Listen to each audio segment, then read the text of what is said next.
everyone, it's Joy here with another lawn fawn video.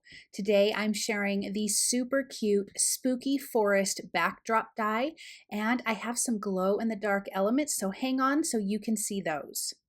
So here is that spooky forest backdrop die, and isn't that so fun? There's so many fun little components to that die. But first I want to create the background for my letters. So I'm going to show you two different ways that I added glow in the dark elements to my card. So I want to spell out the word Boo Day using the Kohl's ABCs dies, and I'm using scattered straw, carved pumpkin, and crackling campfire. I'm just ink blending on some white cardstock with these three colors, and then what I want to do is take the fun glow in the dark stencil paste and run a light layer over the top of the ink and set that aside to dry. So this is one way you can do the stencil paste, and then with this moon I'm going to show you a different way that I'm going to do the stencil paste. So this is the full moon die. I am going to die cut that along with my little ghost from the spooky forest backdrop. Now I'm going to ink blend this with those same three colors of scattered straw in the center, carved pumpkin, and then crackling campfire on the outside edge, which is going to give a really deep dark moon. My color inspiration for this whole card is like classic Halloween with orange, purple, green, and black. So that's my color scheme, but look at how cute this moon is and how good those colors are together. I love how this is coming together. So I have that all nice and ink blended. Now I want to do the same thing for my ghost. I'm just using twisted citron, nothing fancy. I have die cut 3 of those. Again, he comes in the spooky forest backdrop. And then you have a little background piece for him that I also die cut from black. But you'll see how I put that together here in just a little while. I am just going to put these back in the negative space from my white cardstock because I think it'll be easier to add that glow in the dark stencil paste. So here is another way to do it. You can die cut everything first and then put your stencil paste on top, or you could do it the first way where you put your stencil paste on top. But if you're going to do it the first way, you need to make sure that everything is nice and dry, like completely dry. Otherwise it will stick to your die cuts and tear your cardstock, and I know because I did it. So I'm going to put that aside to dry. Let's color our cute little tombstones. There's 2 tombstone dies. I cut 3 little tombstones from white cardstock. I am ink blending with Lost Shadow, and then I'm going to take a really small detail blender brush and use some black soot around the edges just to make it look a little more aged. And I am not being neat about it because I don't think you have to. This is a Halloween card and these are supposed to look kind of dingy and dirty. So the ink blending is really super simple. Now I want to do my background. I'm using the die as a guide. You can see I've cut the little frame part to the spooky forest backdrop. I've actually die cut that from Storm Cloud cardstock. I didn't want it in black. I did want it in gray because my little bats are going to be black. I used the moon die just to line up so I can see where I want my lightest color. So I want a purple background. I'm going to be using shaded lilac, wilted violet, and then villainous potion. So you can ink blend that whole other area that I left open on the top, but I really wanted to make sure that I had enough light color, which is the shaded lilac. So it looks like the moon is sending off some light. So that's why I put that in that place. So I'm just going to ink blend this till I get a nice good blend between all 3 of the colors. Make sure that your ink pads are nice and wet. That way you have a good amount of ink to work with. And I clean my brush in between because I'm just using the same purple brush. There's that wilted violet. And now I'm going to have a really nice blend.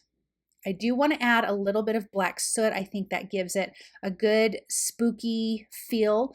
A lot of it will be covered up with the frame, but I still think you can see a little bit of it once it's all done. And obviously you can use more of that black soot than I'm using.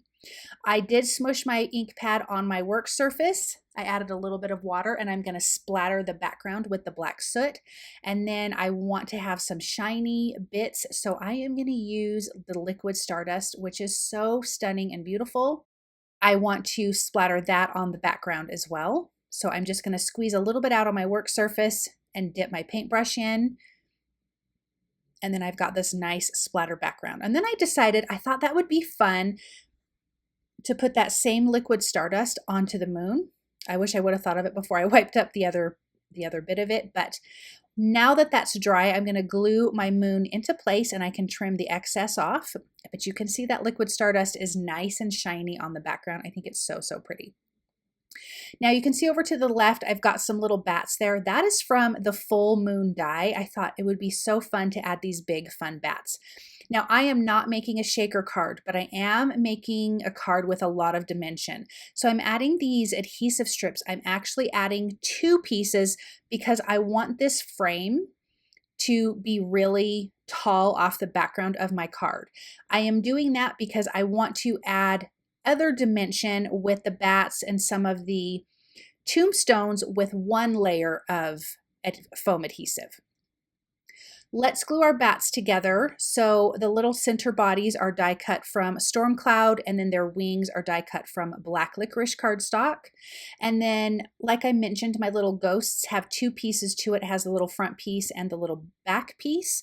The back piece is also die cut from black licorice cardstock. So I'm going to glue my little ghosts together, and these are going to glow in the dark.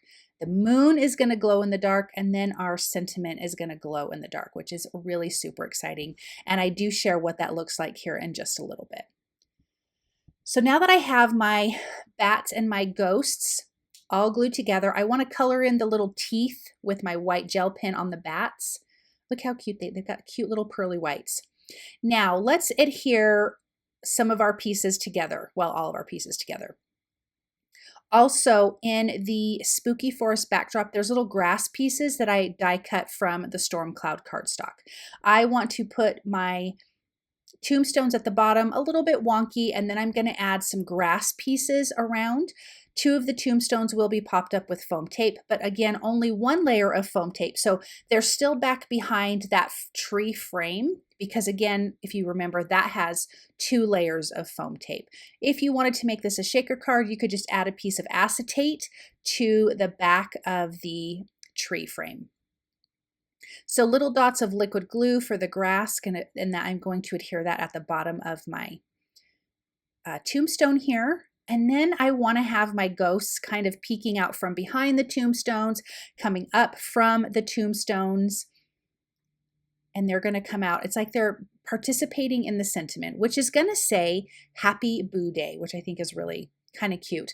One of my childhood friends, her birthday is on Halloween, and so I was actually thinking of her when I was creating this card. Okay, a little bit of foam tape on this cute bat.